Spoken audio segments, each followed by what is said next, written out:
कल की बुद्ध बनि व्यास करहीं जग कारज नटवर।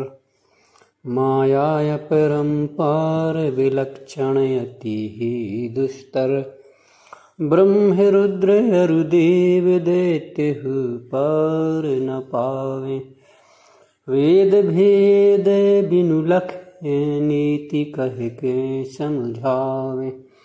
तो स्वपच किरात सठ पशु पक्षी तरे गए। जो सब तजी श्रद्धा सहित चरण शरण हरि की भय। नटवर श्री कृष्ण ही कल्कि बुद्ध और व्यास आदि अनेक रूपों से संसार का कल्याण करते रहते हैं। उनकी माया अपार, बड़ी अद्भुत और अत्यंत ही कठिन है। उनका रहस्य ब्रह्मा, शंकर, देवता और दानव भी नहीं जान पाते हैं। वेद भी थक कर अंत में उन्हें अनंत कहकर ही समझाते हैं।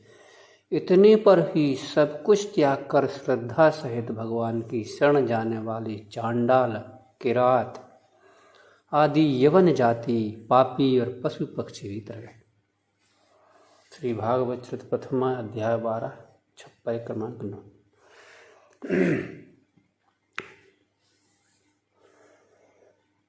जो परम भगवान कृष्ण हैं,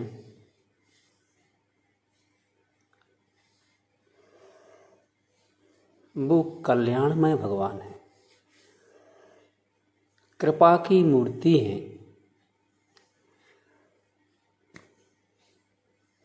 भगवान जब भी कोई लीला करते हैं, जब भी कोई क्रियाकलाप करते हैं, उसका एक ही उद्देश्य होता है, जीवों का कल्याण, संसार का कल्याण। अब देखिए, वो परम भगवान कृष्ण,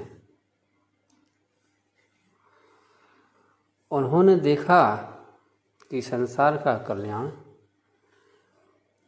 व्यास बनने पर है, तो वो स्वयं व्यास बने और व्यास बन के वेदों का विस्तार किया, पुराणों का संकलन किया और लोगों को वह सब मार्ग बताया जिससे व्यक्ति धीरे धीरे ही सही अपने घर वापस भगवत धाम लौट जाए। यही व्यास के रूप में आने का भगवान का प्रयोजन था। कभी बुद्ध बने, कभी कल्कि बने, लेकिन इन सब अवतारों का एक ही उद्देश्य है कि कैसे न कैसे यदि भगवान कल्कि रूप में आते हैं और संहार करते हैं, तो संहार का अर्थ संहार न होकर उद्धार होता है, क्योंकि भगवान जो भी करते हैं वो जीवों के कल्याण के लिए करते हैं। उनके उद्धार के लिए ही वो कल्कि बनकर आते हैं और उद्धार के लिए संहार करते हैं।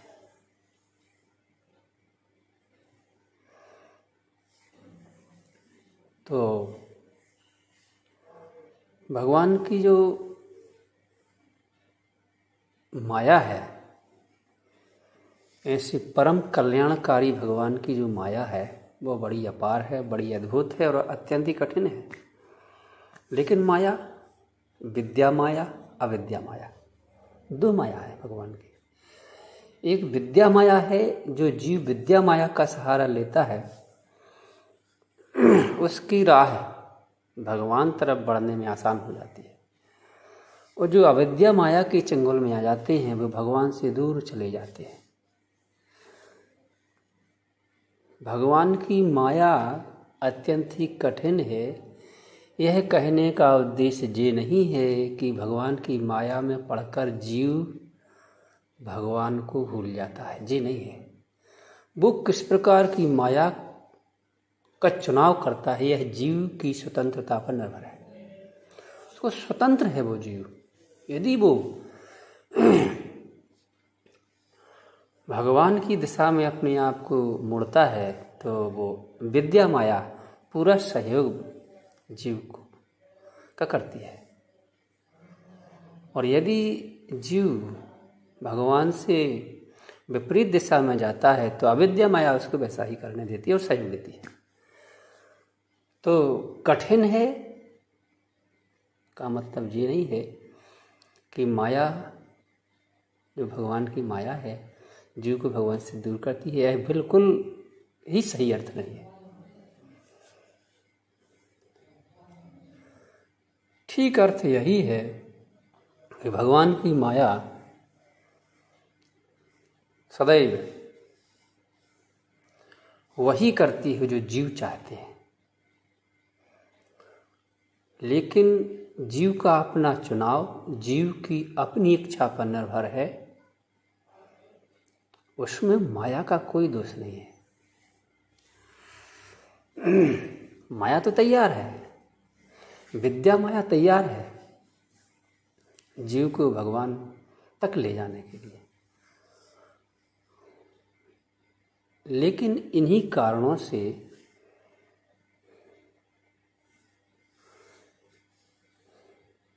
यह कहा गया है कि भगवान का रहस्य ब्रह्मा, शंकर, देवता और दानव भी नहीं जान पाते हैं, क्योंकि हम माया के चक्रव्यूह में फंस जाते हैं और हम अपने आप की वस्तु स्थिति नहीं समझते कि हम वास्तव में कहाँ हैं, हमारी मनस्थिति कहाँ है।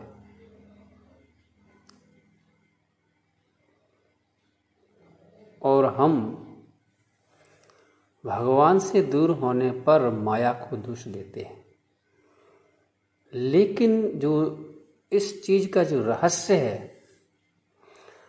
भगवान की माया और भगवान का जो रहस्य है, वो ब्रह्मा, शंकर, देवता और दानव भी नहीं जान पाते हैं, क्योंकि दोनों ही विद्या माया, अविद्या माया दोनों साथ साथ हैं। इसलिए जरा भी हम भटके, हम तुरंत ब्रह्मा, शंकर आदि देवता भी भगवान की उस माया में फंस चुके हैं, तो वो ही स्वीकार करते हैं कि नहीं नहीं, मैं भी उनको नहीं समझ पाया। लेकिन ऐसे भगवान और ऐसे भगवान का रहस्य जिसको वेद भी थक कर अंत में उन्हें अनंत कहकर ही समझाते हैं, वो तो अनंत हैं। ऐसे भगवान, ऐसे परम भगवान, कल्याणकारी भगवान, जिनको ब्रह्मा, शंकर आदि नहीं समझ पाए, उनको भी जो सब कुछ त्याग कर श्रद्धा सहित भगवान की शरण में जाते हैं, भले ही वो चांडाल, किरात, यवन आदि क्यों ना हो, पापी क्यों ना हो, पशु पक्षी क्यों ना हो, वह भी भगवान की शरण में जाने पर, लेकिन सब कुछ त्याग कर शरण में जाने पर वो भी तर गए। देखिए, एक तरफ तो ये है कि ब्रह्मा, शंकर, देवता भी नहीं समझ पाए, लेकिन दूसरी तरफ भगवान की शरण में जाने पर उनको चांडाल, किरात, पशु पक्षी, पापी आदि भी समझ गए और तर गए। ऐसा कैसे होता है? यह वही बात है कि जब हम भगवान का परीक्षण करते हैं, तब वो ब्रह्मा, शंकर क्यों ना हो, वे भी फेल हो जाते हैं। और जब हम भगवान की शरण में जाते हैं तो चांडाल, किरात भी उनको समझ लेते हैं, क्योंकि वो उनकी शरण में जाते हैं। तो मूल चीज़ है भगवान की हम शरण में जाएं, तो हम कैसे भी हों, पापी क्यों ना हो, कितने भी अधम योनि में, अधम जाति में, अधम भावों के क्यों ना हो, लेकिन यदि यह भाव बदल लें कि हम भगवान आपकी शरण में हैं, हमारी बहुत सी गलतियां हुई हैं, अब मैं गलती नहीं करूँगा, अब मैं अपराध नहीं करूँगा, अब मैं आपकी शरण में हूँ, भगवान कृपा करें। ऐसे जीवात्मा पर भगवान, जो भगवान ब्रह्मा, शंकर, देवता आदि की समझ में नहीं आए, वो भगवान कोल, किरातों के, चांडाल की समझ में, पशु पक्षियों की, पापी की समझ में भी आ गए और वो तर गए। ऐसा क्यों है? ऐसा इसलिए है कि भगवान का कभी परीक्षण नहीं किया जाता। भगवान की शरण में जाया जाता है, यही इस छप्पय का अर्थ है।